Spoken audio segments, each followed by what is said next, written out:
Hi, my name is Inez. And I'm Andy. And we are 5 feet tall.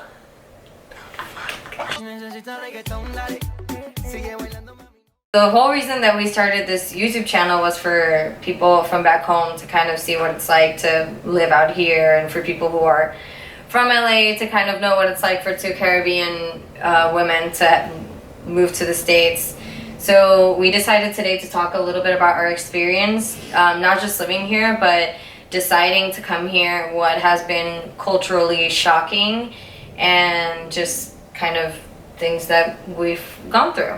To me, it was, my family was never surprised. I was a little girl dancing and singing in my living room. I was 10 years old and putting talent shows in the living room. I don't think they were ever surprised that I was like, I want to be an actor and a singer. And they were like, yep, that's all you're good at. When I decided that I wanted to move to LA, my mom was sad, but she knew.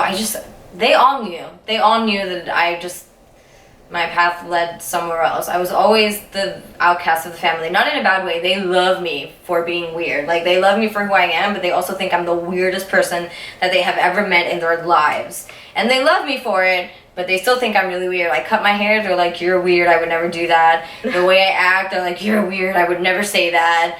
So, but I think they knew that the island was too small for me. So it wasn't. And they supported me, and they still to this day support me. If I'm having a hard day or a hard week, they never say you should come back home. They're always just like, it's gonna get better, it's gonna be fine, you're already there, so just push through. What about for you? Well, my process was longer. I knew what I wanted to do since I was 7 years old, thanks to Harry Potter. But for my parents, they always had that path for me of, she'll be a teacher, or she'll study law, she'll be a doctor. Yeah, like they had big expectations for me. When I was 16 and my dad was like, so what is the career that you want to do? And I was like, filmmaking. Okay, no, for real. What is the career? And I was like, really, nigga? Filmmaking.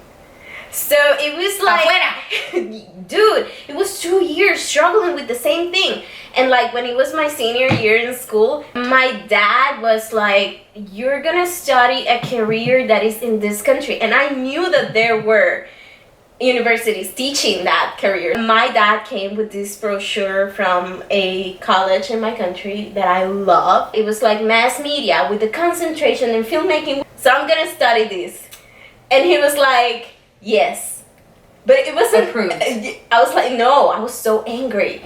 Since the first class, they were like, so why are you studying mass media? Because my parents forced me. Till the last year. And I fell in love with journalism. When I graduated, like a month later, my dad was like, so you're doing a master? I was like, yeah, I'm doing it. In screenwriting. In my third year of college, I was like, okay, I want to do screenwriting because I really like writing. If you ever tell her anything that happened to you, she's going to be like, that would be a great script. I'm going to write it. She's very good. So, hire her. Thank you. In 2016, I discovered NIFA. And the moment I told my mom, okay, I'm going to LA, my mom cried for days. They always do. Every time they ask me how I'm doing, I always say that I'm doing good.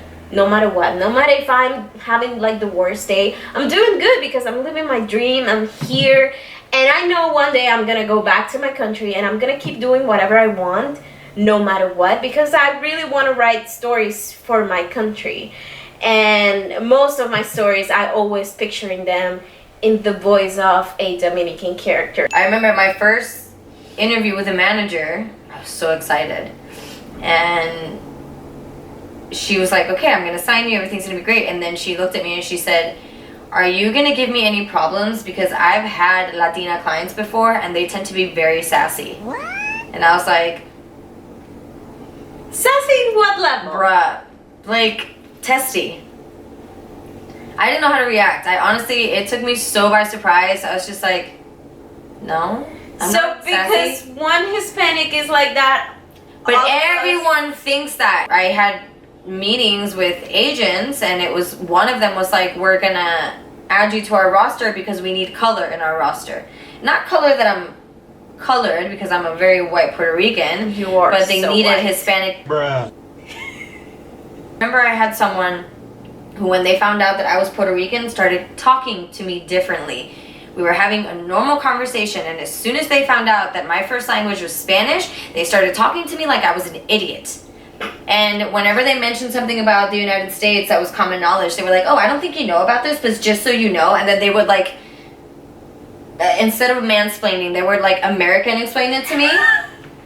And then I'd be like, yeah, I know. I had a teacher that she had the balls to tell me to buy a thesaurus. When you're writing a script, you need to have different words so You can't your repeat script the same doesn't word sound over and over and over again. So I was stuck with the word walk, and she was like, you need to buy a thesaurus so you have more ideas of how to write the word walk. So I was like, okay, I'm gonna buy it. And then I started writing with other words, and she was like, I don't know this word. And I was like, oh, it's in your thesaurus. How about that? And then I had another experience in an internship that I was doing. I had this boss that she never gave me trouble, but she was so bully with her employees and other people that were interns there. And there was this time that she was like, oh, I need you to write me these letters for some clients. And I started typing the letters, and she was telling me a word that she didn't even know how to spell the word. And she thought that I would guess what she was trying to say. So I was trying to look for some different options, and she saw me struggling. She was like, until you don't learn English, you can't write more letters. I was like, Hell no! I looked at her, I closed my computer, and I left. If you were thinking about coming here, My advice is you need a group of people to fall back on, because it's not easy and you do feel alone sometimes.